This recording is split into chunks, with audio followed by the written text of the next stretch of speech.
तो प्रगत बाल केंद्रित शिक्षा में हमने पिछले लेक्चर में देखा कि बाल केंद्रित शिक्षा किसे कहते हैं और बाल केंद्रित शिक्षा की मुख्य विशेषताएं कौन कौन सी हैं। तो बालकों का ज्ञान होना चाहिए, पाठ्यक्रम होना चाहिए, मूल्यांकन व परीक्षण किस तरीके का होना चाहिए और शिक्षण विधियां किस तरीके की होनी चाहिए।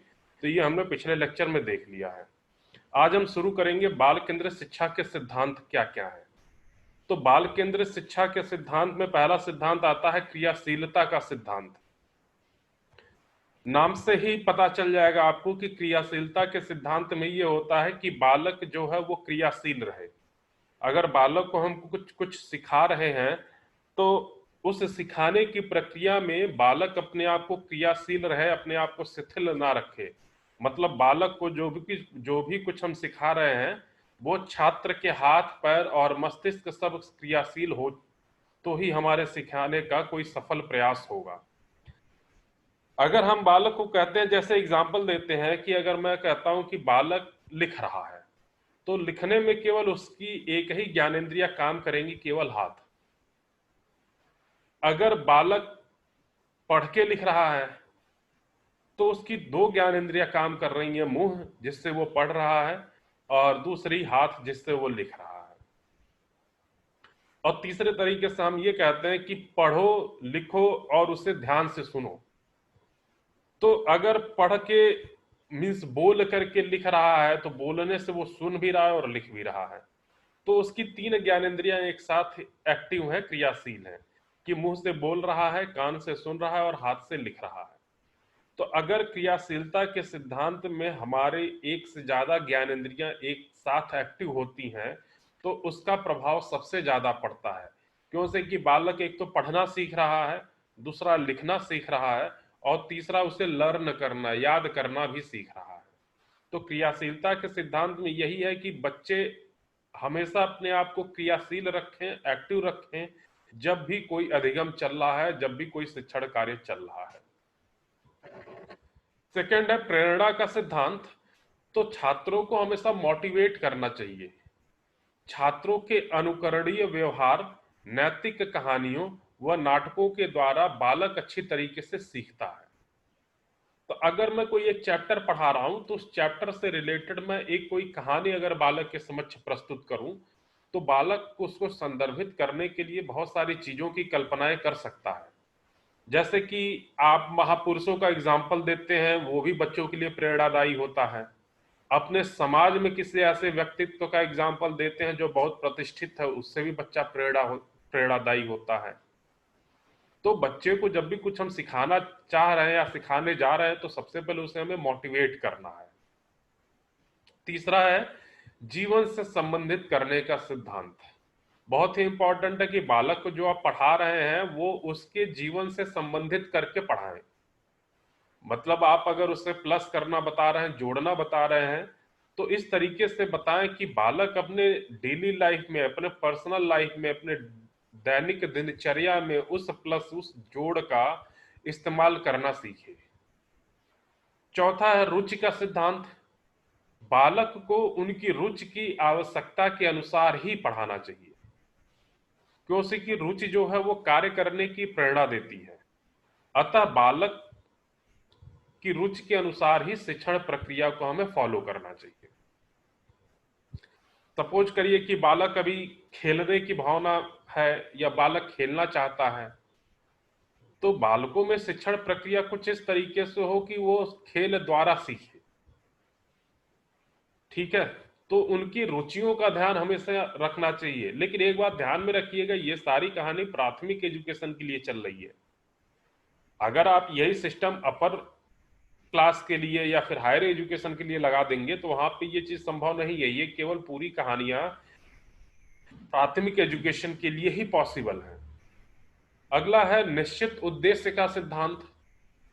जब तक आप जो भी कुछ बालक को पढ़ा रहे हैं, अगर कोई उसका एक निश्चित उद्देश्य नहीं है तो बालक उस पर ध्यान केंद्रित नहीं करेगा। मीन्स आज के समय में बालक को जो भी शिक्षा दी जाती है उन सब का कोई एक निश्चित उद्देश्य होना चाहिए और कुछ निश्चित उद्देश्य को पूर्ण करने वाला होना चाहिए। अगर उद्देश्य निश्चित होता है, निश्चित होगा तभी सफलता भी निश्चित होगी। अगर हम बिना किसी उद्देश्य के पढ़ा रहे हैं तो उसका कोई मतलब नहीं है सफलता में। छठा है कि चयन का सिद्धांत। तो चयन के सिद्धांत में यह है कि छात्र खुद चयन करे कि उसे कैसे सीखना है।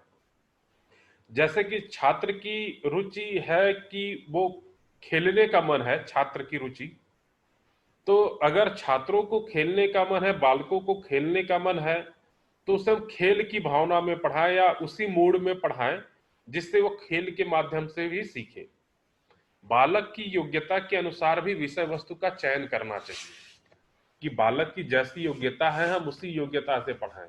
हाँ, अगर हम उससे हायर चीजें लेकर के पढ़ा रहे हैं, उच्च चीजें लेकर के पढ़ा रहे हैं योग्यता से, तो भी उसका पढ़ाने का कोई मतलब नहीं है, क्यों से कि वो पहले निम्न चीजों को तो सीखा ही नहीं है, तो उच्च चीजों को कहां से सीखेगा। तो यह है चयन का सिद्धांत। सातवां है व्यक्तिगत भिन्नताओं का सिद्धांत। तो हर एक छात्र का, हर एक छात्रा का, हर एक बालक का आईक्यू लेवल अलग अलग होता है।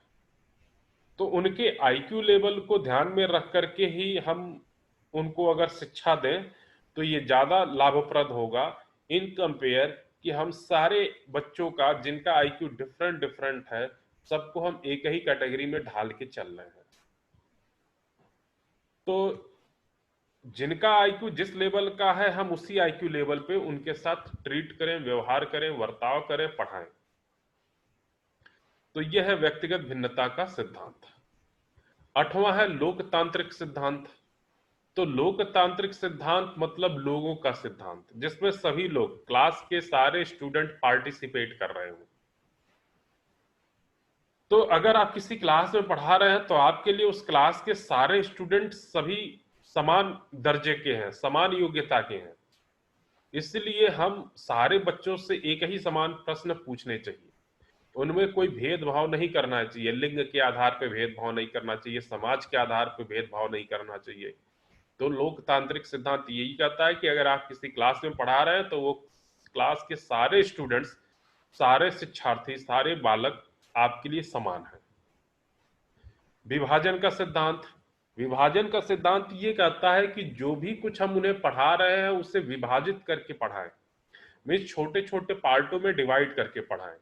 अगर हम उन्हें छोटे छोटे पार्ट में, छोटे छोटे भाग में विभाजित करके पढ़ाएंगे तो बच्चों को समझने में आसानी होगी, मीन्स बच्चे उसे सरलता पूर्वक समझ सकते हैं। 10वां है निर्माण व मनोरंजन का सिद्धांत। तो निर्माण और मनोरंजन का सिद्धांत ये कहता है कि जो भी शिक्षा हम दे रहे हैं उससे बच्चे कुछ निर्माण कर लें या बच्चों में उससे प्रति कुछ मनोरंजन की भावना पैदा हो। जैसे हस्तपरक शिक्षाएं दी जाती हैं, मतलब हस्तकला की शिक्षाएं दी जाती हैं। तो हस्तपरक या हस्तकला की शिक्षाएं देने से बच्चों में रचनात्मक कार्यों में वृद्धि होती है और बच्चे उस चीज को सीखने में ज्यादा उत्सुक होते हैं या रुचि ज्यादा दिखाते हैं। अगर आप कोई सब्जेक्ट केवल थ्योरेटिकल पढ़ा रहे हो तो बच्चों को वो चीजें बोरिंग लगेंगी, लेकिन अगर वही सारी चीजें आप बच्चे को प्रैक्टिकली भी समझा रहे हो तो बच्चा बहुत ही इंटरेस्ट लेगा और उसको ध्यान पूर्वक सुनेगा, समझेगा, अपने हाथों से करेगा, और जब अपने हाथों से करेगा तो उस चीज को ज्यादा क्लियर करेगा। तो निर्माण व मनोरंजन का सिद्धांत यही कहता है। तो इतने सारे 10 सिद्धांत थे आपके बाल केंद्रित शिक्षा के। अगला है बाल केंद्रित शिक्षा का स्वरूप कैसा होना चाहिए। तो बाल केंद्रित शिक्षा का स्वरूप हमारा पहला है कि जो सिलेबस है यानी पाठ्यक्रम है वो लचीला होना चाहिए, सिलेबस लचीला होना चाहिए। अगला है कि वातावरण के अनुसार ही हमारा शिक्षा होनी चाहिए, या सिलेबस जो हो वो वातावरण के अनुसार हो, या शिक्षा पद्धति मीन्स बाल केंद्रित शिक्षा पद्धति वातावरण के अनुसार हो, इन्वायरमेंट के अनुसार हो। जो सिलेबस हो वो जीवन उपयोगी हो, मीन्स जिसे पढ़ के हम कुछ स्किल्स डेवलप कर सकें और उस स्किल्स का यूज करके हम अपनी रोजी रोटी कमा सकें। पाठ्यक्रम पूर्व ज्ञान पे आधारित होना चाहिए। मतलब अगर कल मैंने एग्जांपल दिया था कि क्लास थर्ड में अगर बच्चा जा रहा है तो क्लास थर्ड का सिलेबस इस तरीके से होना चाहिए कि जिसको पढ़ने में क्लास सेकंड की सारी चीजों का उपयोग हो। मतलब क्लास सेकंड की चीजें पूर्व ज्ञान हो गया, तो क्लास थर्ड क्लास सेकंड के पूर्व ज्ञान पे आधारित हो। क्रियाशीलता के सिद्धांत के अनुसार होना चाहिए। क्रियाशीलता का सिद्धांत आप लोगों ने पढ़ ही लिया कि बच्चे, सारे बच्चे सक्रिय हो, सक्रिय रूप से भागीदारिता को अपनाएं। बाल केंद्रित शिक्षा बालक की रुचि के अनुसार होना चाहिए। हर एक शिक्षा का कुछ ना कुछ उद्देश्य होना चाहिए, और जो भी शिक्षा दे रहे हैं हम उनके मानसिक स्तर में आईक्यू लेवल पे दें। मतलब बालक के मानसिक स्तर के अनुसार ही बाल केंद्रित शिक्षा होनी चाहिए। पाठ्यक्रम में राष्ट्रीय भावनाओं को विकसित करने वाले कारक होने चाहिए। सिलेबस जो आप डिजाइन कर रहे हैं उसमें राष्ट्रीय भावनाओं को विकसित करने वाले कारक होने चाहिए। कोई ऐसा कारक ना हो जिससे राष्ट्रद्रोह की भावना उत्पन्न हो। हमेशा स्वराष्ट्र प्रेम की भावना उत्पन्न करने के लिए पाठ्यक्रम हमारा डिजाइन करना चाहिए। अगला कुछ हमारी चाइल्ड सेंट्रल मेथड है, बाल केंद्रित शिक्षाएं की कुछ विधियां हैं। जैसे कि खेल विधि है, तो खेल विधि हेनरी कुक ने दिया था। ये जो 15 तरीके की छात्र केंद्रित विधियां है ना, इनको आप लोग बहुत ध्यान से रट लीजिएगा, समझ लीजिएगा। ये कुछ इस तरीके से अपने दिमाग में बैठा लीजिए कि अगर क्वेश्चन पूछा जाता है तो आप लोग इस पे अपना आंसर दे सके सही सही। क्यों से कि सीटेट में एक क्वेश्चन जरूर आएगा कि जो पूछेगा कि इस विधि के फादर या इस विधि के जन्मदाता या इस विधि, ये विधि किसने दी थी।